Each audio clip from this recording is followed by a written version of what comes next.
Did you know that the world's richest 1% have more than twice as much wealth as 6.9 billion people combined? A sobering reality, isn't it? This is the stark picture of economic inequality that we're faced with today. Around the world, wealth and income are concentrated in the hands of an alarmingly small group of individuals. To put things into perspective, a mere handful of billionaires hold more wealth than the poorest half of humanity. The gap between the richest and the rest of us has widened so drastically over the years that it's hard to fathom. This imbalance isn't just about numbers, it's about the opportunities that are denied to those at the bottom of the economic ladder. It's about the lives that could be dramatically improved if resources were distributed more equitably. That's a startling statistic, isn't it?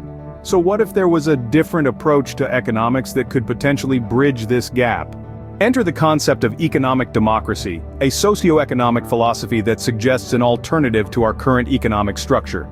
This principle posits that economic power should be distributed among the people, rather than concentrated in the hands of a few. Economic democracy advocates for a system where individuals have direct control over their own economic destinies.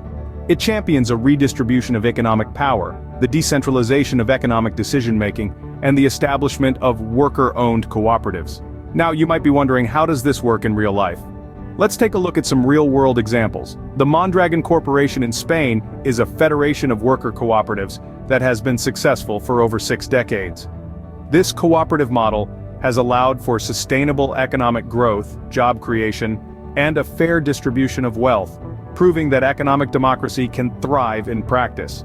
This region boasts one of the highest standards of living in Italy and has a notably low unemployment rate. It's a testament to the potential benefits of economic democracy, increased productivity, improved employee satisfaction, and economic stability. These are not isolated instances but examples of a broader, global movement towards economic democracy. They show us that it's possible to shift the balance of power and create more equitable societies. These examples demonstrate that economic democracy isn't just a theory, but a practice that can lead to more equitable societies. But how do we transition to economic democracy?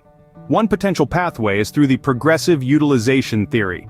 This theory, commonly known as Prout, is a socio-economic philosophy that envisions a world where resources are shared equitably, and every individual has the opportunity to contribute to and benefit from the economy. Prout proposes a gradual shift towards economic democracy. It emphasizes decentralized economic planning, cooperative management of resources, and the elimination of socio-economic exploitation. The theory posits that these changes will lead to a more equitable distribution of wealth, reducing economic inequality, and fostering a sense of shared responsibility and community. To see Prout in action, let's look at the Foodlands Cooperative of BC in Canada. Here, worker-owned cooperatives have become a significant part of the regional economy. These cooperatives, operating in industries from agriculture to healthcare, have empowered local communities by allowing them to have a say in their economic futures. The results have been transformative. The cooperatives have not only generated jobs and wealth within their communities but also fostered a sense of solidarity and shared purpose.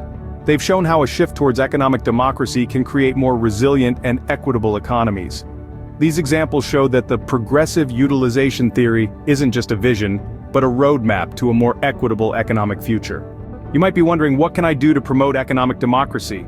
Well, the journey begins with self-education.